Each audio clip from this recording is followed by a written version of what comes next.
మహిళల కోసం central bank of India ఇప్పుడు మీకు అందిస్తోంది గృహ రుణం. అతి తక్కువ వడ్డీ రేట్లకే ప్రత్యేక సెంటు గృహలక్ష్మి. పూర్తి వివరాలకు వెంటనే సంప్రదించండి 18003030. ప్రపంచవ్యాప్తంగా తిరుమల శ్రీవారికి ఉన్న విశిష్టతను దృష్టిలో ఉంచుకొని అదే స్థాయిలో శ్రీవారి లడ్డు ప్రసాదాలకు కూడా అదే ఖ్యాతి ఉంది. అయితే గత పాలకులు చేసిన తప్పిదాల వల్ల దేశవ్యాప్తంగా శ్రీవారి లడ్డు చర్చనీయాంశమైంది. ఈ నేపథ్యంలోనే నిన్న మాజీ టీటీడీ చైర్మన్ కరుణాకర్ రెడ్డి గారు అసలు ఈ లడ్డులో ఎలాంటి కల్తీ జరగలేదని చెప్పి శ్రీవారి సన్నిధి వద్ద ప్రమాణ స్వీకారం చేశారు. దీనికి సంబంధించి మరింత సమాచారాన్ని బీజేపీ నాయకులు వాళ్ళ కామెంట్లో తెలుసుకుందాం. సార్, ఇవాళ నిన్న మాజీ టీటీడీ చైర్మన్ గారు లడ్డులో అసలు కల్తీయే జరగలేదు అలా ప్రమాణ స్వీకారం చేశారు. దీన్ని ఎలా భావించాలండి? అసలు ఆ ప్రమాణం చేసింది ఎవరో నమ్ముతారా? సురభి నాటకాలు వేస్తారు చూడండి, అట్లుంది ఆయన చేస్తలు. శ్రీవారి భక్తులు నేను ఫోన్ చేసి అదే చెప్తున్నారు, బాను కొండ మీద మామూలు షూటింగ్ పర్మిషన్ లేదు కదా, ఎందుకు మీరు సినిమా షూటింగ్కి అనుమతి ఇచ్చారు? ఆ షూటింగ్ మార్గు ఉంది, అది ఆ డ్రామా మార్గు ఉంది. పుష్కరంలో స్నానం చేసి అఖిలాండ దగ్గర ఆయన హారతి ఇచ్చేసిందా. సురభి నాటకాల్లో ఏ విధంగా చేస్తాడో ఆ విధంగా చేశాడు. పైన స్వర్గం నుంచి కూడా సత్యహరిశ్చంద్రుడు ఎవరు వీడు నా పేరు చెడగొడుతున్నాను తొంగి చూశాడంట. అట్టుంది. సత్యానికి క్యారెక్టర్ ఆఫ్ అడ్రస్ సత్య హరిశ్చంద్రుడు, అవినీతికి అబద్ధాల character of address Karunakar Reddy అని చెప్పి శ్రీవారి భక్తులు చెప్తున్నారు. నీ హయాంలో కొండ మీద తట్టలోడు బుట్టలోడు నీళ్ళలోడు కాంట్రాక్టరు అందరి దగ్గర కమిషన్లు తీసుకుని అని చెప్పి తిరుమల వాసులు తిరుపతి వాసులు కాంట్రాక్టులు అందరూ చెప్తా ఉంటే నేనేం చేయలేదని చెప్పి నువ్వు భారతదేశంలో అన్ని నదుల్లో మునిగి లేచినా, గంగలో సరస్వతిలో గోదావరిలో ఎక్కడ మునిగి లేచినా నీ మాటలు నమ్మే పరిస్థితి లేదు కరుణాకర్ రెడ్డి గారు. నీ హయాంలో మార్చిలో నువ్వు చైర్మన్గా ఉన్నప్పుడు, ధర్మారెడ్డి ఈవోగా ఉన్నప్పుడు ఈ కాంట్రాక్టర్కి ఫైనలైజ్ అయిందా లేదా చెప్పండి. దాని శాంపుల్స్ మేము చూస్తే ఎస్ వాల్యూ 19% ఉంది. ఈరోజు మేము supply Bharatiya Janata party, TDP, Janasena మేము అధికారంలోకి వచ్చిన తర్వాత మా ఎన్డీఏ కూటమి ఈరోజు శాంపుల్స్ ఒకసారి చూడండి, ఎస్ వాల్యూస్ 97% ఉంది.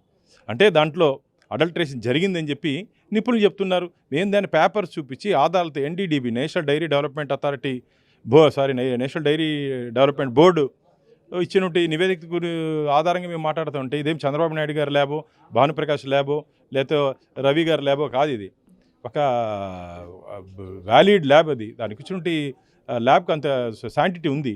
కాబట్టి మీరు ఇష్టానుసారంగా మాట్లాడడం ఇది మంచిది కాదు. అంటే దేశవ్యాప్తంగా ఇంత ఇష్యూ జరుగుతూ ఉంటే మాజీ టీటీడీ ఈవో ధర్మారెడ్డి స్పందించకపోవడం ఎలా భావించాలి? సిట్టు విచారణ వేస్తారు చంద్రబాబు నాయుడు గారు.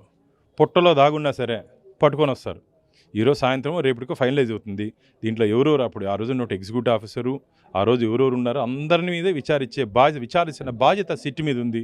కాబట్టి ఎవరిని వదిలాల్సిన ప్రసక్తే లేదు. అంటే వైసీపీ నాయకులు సిట్టు మాకు పని లేదండి, సుప్రీంకోర్టు మాజీ జడ్జితో విచారణ జరిపిస్తే, సిబిఐతో విచారణ జరిపిస్తే న్యాయం జరుగుతుంది. సిట్ అనేది స్టేట్ కంట్రోల్ బోర్డులో, స్టేట్ రాష్ట్ర ప్రభుత్వ పరిధిలో ఉంటుంది కాబట్టి న్యాయం జరగదు, ఏకపక్షంగా ఉంటుందనే భావన వ్యక్తం చేస్తుంది. ఇది ఎలా భావించాలి? అంటే మీరు అధికారంలో ఉన్నప్పుడంతా మీరు మొత్తం సిబిఐని పిలుచుకొని అరెస్ట్ చేయించారా చంద్రబాబు నాయుడిని? మీ అధికారంలో ఉన్నప్పుడు మొత్తం అంతా సిబిఐని పిలుచుకొని వచ్చి మంత్రుల మీద, టీడీపీ, జనసేన, భారతీయ జనతా పార్టీ మీద కేసులు పెట్టారా? మీ రాష్ట్ర ప్రభుత్వం కేసు పెట్టిందా, సిబిఐ కేసు పెట్టిందా? మీరుంటే మాత్రం స్టేట్ గవర్నమెంట్, మేము వస్తే మాత్రం సిబిఐ. ఏంది హరికథలండి? మీ ప్రభుత్వంలో వైసీపీ సెక్షన్లు పనిచేయట్లా, ఐపీసీ సెక్షన్లు పనిచేయాలా, వైసీపీ సెక్షన్లు పనిచేసింది. ఈరోజు ప్రజల కోసం, ప్రజల రక్షణ కోసం పనిచేసే ప్రభుత్వం, ప్రజల కోసం పనిచేసే పోలీసులు ఉన్నారు.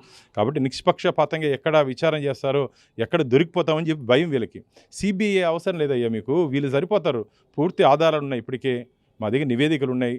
కాబట్టి మీరు ఆందోళన చెందాల్సిన అవసరం లేదు. ముందుంది ముసల పండగ.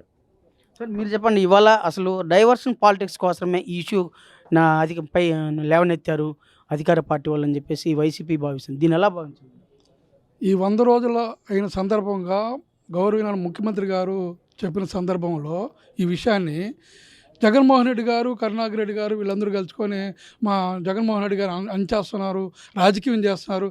రాజకీయం చేయాల్సిన పని లేదండి. 100 రోజులు అయింది, మనకు రాజకీయం చేయాలనుకుంటే టైం ఉంది. 100 రోజులు అయింది, ఇంకా 4 సంవత్సరాల 3 నెలలు ఉంది. అంతవరకు మేము నిరంతరం ప్రజల కోసం, ప్రజా సమస్యల కోసం, ప్రజల సమస్యలు విని ప్రజల కోసం పాటుపడుతూ, మన జరిగినట్టు వరదల్లో కూడా ముఖ్యమంత్రి గారు కలెక్టర్ బంగ్లాలో పడుకొని ప్రజలకు అందుబాటులో ఉండి ప్రజాసేవ చేస్తూ నిరంతరం ప్రజల సమస్యలు పట్టించుకుంటున్నటువంటి ముఖ్యమంత్రి, ఉప ముఖ్యమంత్రి, మంత్రులు, ఎమ్మెల్యేలు నిరంతరం టైం స్పెండ్ చేస్తూ ప్రజలకు అందుబాటులో ఉంటే నువ్వేదో రాజకీయం చేస్తున్నావు అంటున్నావు. రాజకీయం చేయాల్సిన పని ఇప్పుడు లేదు. అవసరం అనుకుంటే ఎన్నికలప్పుడు రాజకీయం చేయాల్సిన వస్తుంది. అంటే నెయ్యి కల్తీ వచ్చుంటే, నెయ్యి కల్తీ నిజంగా కల్తీ జరిగిందని భావించుంటే, గతంలో మీరు బీజేపీ నాయకులందరూ కూడా కేంద్ర ప్రభుత్వం దృష్టికి ఎందుకు తీసుకుపోలేదని చెప్పి నిన్న వైసీపీ నాయకులు ప్రస్తావించారు. దీన్ని ఎలా భావించాలి? గతంలో ఎన్డీఏ ప్రభుత్వం ఉన్నప్పుడు కర్ణాటక నెయ్యి ద్వారానే వస్తూ ఉన్నింది.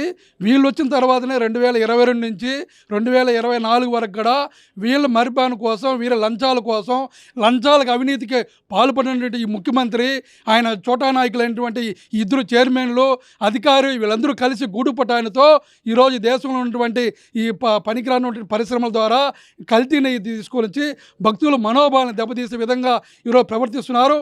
కేవలం అవినీతికి పాల్పడినారు కాబట్టి వీళ్ళు ఈరోజు ఈ మారిగా మాట్లాడుతున్నారని హిందూ భక్తులందరూ కూడా మనోవేదతో బాధపడుతున్నారు ఈ సందర్భంగా. సార్, ఇవాళ టీటీడీ లాంటి పెద్ద సంస్థల్లో, అంటే ఆర్థిక పరిపుష్టత కలిగిన టీటీడీ లాంటి సంస్థల్లో కనీసం తిరుమలలో ఒక నెయ్యి పరీక్షా కేంద్రం ఏర్పాటు చేసుకోకపోవడం ఎవరి వైఫల్యంగా భావించవచ్చు? గత ప్రభుత్వ వైఫల్యం భావించవచ్చు. ఈరోజు మనం చూసినట్లయితే 75 లక్షలతోటి ల్యాబ్ వస్తుంది మనకి. ఆయన 11 కోట్లతోటి విడిపుల పాలలో ల్యాబ్ పెట్టుకున్నాడు.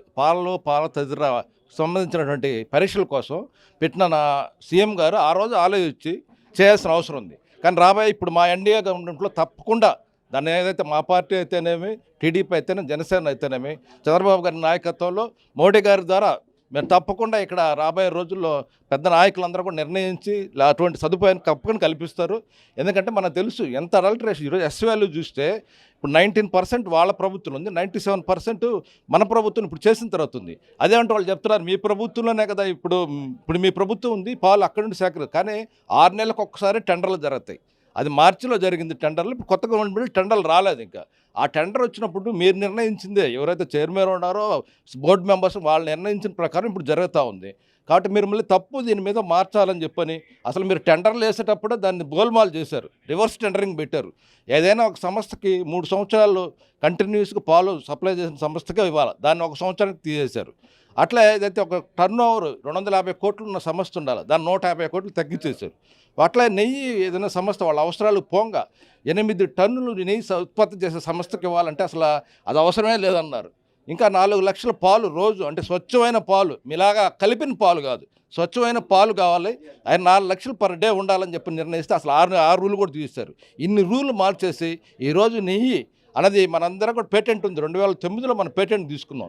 ఇటువంటి లడ్డులో 155 గ్రామ్స్ వెయిట్ ఉంటుంది, 40 గ్రాములు నెయ్యి ఉంటుంది, 40 గ్రాములు శనగపిండి ఉంటుంది. అది పద్ధతి చేస్తారు. దాన్ని అంతా మార్పులు చేసి ఈరోజు ప్రతి ఒక్కరు కూడా తెలుసు దాన్ని ఎందుకు విడిపోతా ఉందో, వాసన రావట్లేదు. కానీ గతంలో ఉన్న పరిపాలకులు ఏం చేస్తున్నారు, కనీసం దాని వాసన చూసి లడ్డు బాగాలని చెప్పలేనట్టు దద్దమ్మల్లా తయారైనారు.